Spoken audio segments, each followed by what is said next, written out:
Hello, नमस्कार, प्रणाम, सलाम, आदाब, कसकाय, केमनाच और वनकम। तो चलिए व्लॉग की शुरुआत करते हैं हम। सॉरी दोस्तों, आज काफ़ी दिनों बाद आप सबके सामने व्लॉग लेकर आ रही हूँ क्योंकि मेरी तबीयत बीच में थोड़ी ख़राब हो गई थी, जिसकी वजह से मैं कोई भी एडिटिंग या कोई भी डबिंग नहीं कर पा रही थी। अभी भी मेरी वॉइस उतनी अच्छी नहीं है, लेकिन मैंने सोचा कि कितने दिनों तक अपने काम को रोक कर रख सकते हैं। चलिए जो आवाज़ है इसी में डब करते हैं और आप सबके सामने एक व्लॉग और फिर से लेकर आती हूँ। दोस्तों, पहले आपने देखा कि हम लोग जगन्नाथपुरी के लिए ट्रेन पकड़ चुके थे, जो झारखंड रांची से हम लोग पकड़े थे, हटिया से। और अभी हम लोग ट्रेन में बैठ चुके हैं और अब आगे की जर्नी आप सबके साथ होगी। जो अच्छे सीन्स लगेंगे वहाँ मैं बोलूँगी, और जहाँ मुझे लगेंगे कि नहीं, यहाँ आपको एक अच्छी म्यूज़िक के साथ सीन्स दिखाने चाहिए, तो मैं वहाँ बैकग्राउंड म्यूज़िक डालूँगी। तो चलिए फटाफट से ये सारे अच्छे अच्छे दृश्य पहले आप देख लीजिए। ये सब जगन्नाथपुरी के ही हैं जहाँ हम लोग गए थे और वहाँ बहुत मस्ती किया हम लोगों ने। वहाँ जाने के बाद आप लोगों को अच्छा सा फील होगा। आप लोग भी अगर कहीं से भी मेरे ब्लॉग को देख रहे हैं तो जगन्नाथपुरी के लिए एक बार माइंड ज़रूर सेट कीजिएगा। दोस्तों, जिन लोगों ने मेरे ब्लॉग को देख लिया था उनको तो बहुत बहुत बहुत सारा धन्यवाद, और जिन लोगों ने नहीं देखा था उनके लिए एक रिकैप, जैसे कि आप सीरियल्स में देखते हैं कि रिकैप चलता है, जिससे हमें आगे के सारे एपिसोड की समझ हो जाती है कि पिछले सीन में क्या दिखाया और अभी के सीन में वो कनेक्शन हम लोग समझ पाते हैं। तो मैं भी एक छोटा सा रिकैप डाल रही हूँ कि हम लोगों ने ट्रेन में बैठा, ट्रेन में हमने हमारी सीट ले ली और उसके बाद हमारी जो जर्नी थी वो बहुत ही अच्छी बीती। बहुत सारे नए नए लोगों से हमारी मुलाकात हुई ट्रेन में ही। मन में तो बहुत सारी बातें आई कि चलो हम यूट्यूबर हैं तो क्यों ना हम लोग ब्लॉग बनाते हैं, तो क्यों ना ट्रेन के सारे लोगों के साथ एक अच्छी फ्रेंडशिप कर लें और सब लोगों को अपना लिंक भी दे। और ऐसा हुआ भी, बहुत सारे ट्रेन में लोगों ने हमसे लिंक भी लिया और हमारे ब्लॉग के बारे में भी पूछा, और आज भी सब देखते हैं और मैसेज भी करते हैं कि बहुत अच्छा लगता है आपका ब्लॉग देखने में। तो ये भैया भी अच्छे ही थे, मतलब थोड़ी बहुत बातचीत किए हम लोगों से, पर फिर इनकी मतलब बहुत लंबी यात्रा नहीं थी, थोड़ी ही देर बाद ये निकल गए, ट्रेन से उतर चुके थे। और अभी हम लोग स्टेशन, अभी नेक्स्ट स्टेशन पे हम लोग अभी रुकेंगे और धीरे धीरे शाम होती चली गई, क्योंकि 4 बजे के आसपास ट्रेन खुली थी, 3, साढ़े 3, पौने 4 के आसपास कंप्लीट, मुझे टाइम अभी याद नहीं है। तो उसी के आसपास तो शाम हमारी ट्रेन में ही हुई, थोड़े से स्नैक्स, थोड़े से चाय के साथ। और फिर रात में हमने जो खाना खाया वो भी मैं आपको दिखाऊंगी कि हमने क्या खाया।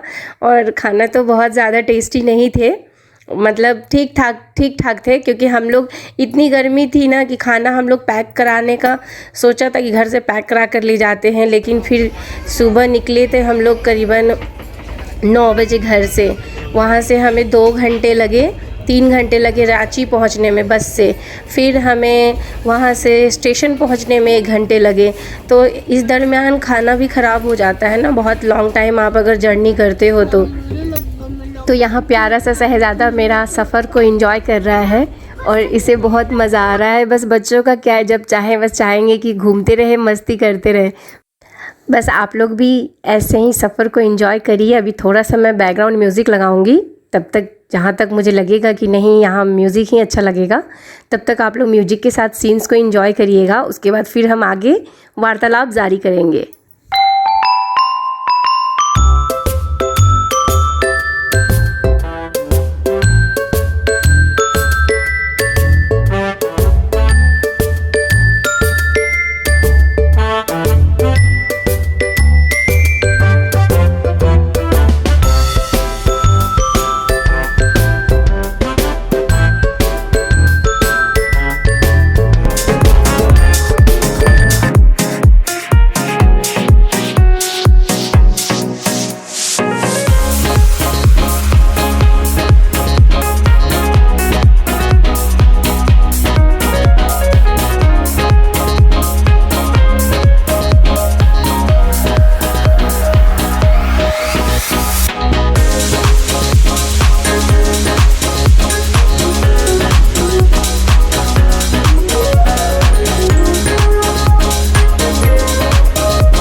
तो यही है दोस्तों ट्रेन का खाना। वैसे आप अगर ट्रेन में बैठते हैं तो ज़्यादातर अच्छा रहेगा कि एक बिरयानी, चिकन बिरयानी या फिर एक कढ़ी, ये सब मतलब ऑर्डर करें। लेकिन हम लोग चूँकि धाम पे जा रहे थे तो पॉसिबल ही नहीं था कि नॉनवेज का कोई भी आइटम हम ऑर्डर करते, तो हमने सादा भोजन ही ऑर्डर किया। मगर सादा भोजन के मामले में टेस्ट अगर पूछेंगे तो अच्छा बिल्कुल भी नहीं था। जैसे तैसे हमने खाया और फिर थोड़ा बहुत जो कुछ ऑप्शंस आ रहे थे जो भी, वो हम इसके बजाय ले रहे थे। और यहाँ थोड़ी बहुत मस्ती हुई बाबू के साथ, बहुत ज़्यादा ट्रेन में मस्ती हुई, थोड़ी बहुत क्या। और इसके बाद फिर हम लोग अच्छी सी नींद लिए और फिर अगली सुबह हम जगन्नाथपुरी में होंगे। तो फिर मिलती हूँ एक और नए ब्लॉग के साथ। तब तक अपना और अपनों का ख्याल रखिए, स्वस्थ रहिए, मस्त रहिए और अपने अपने कामों में व्यस्त रहिए। Bye bye, take care. नहीं छोड़ने दूंगा मैं जब तक जिंदा हूँ। कभी छोड़ने नहीं दूंगा।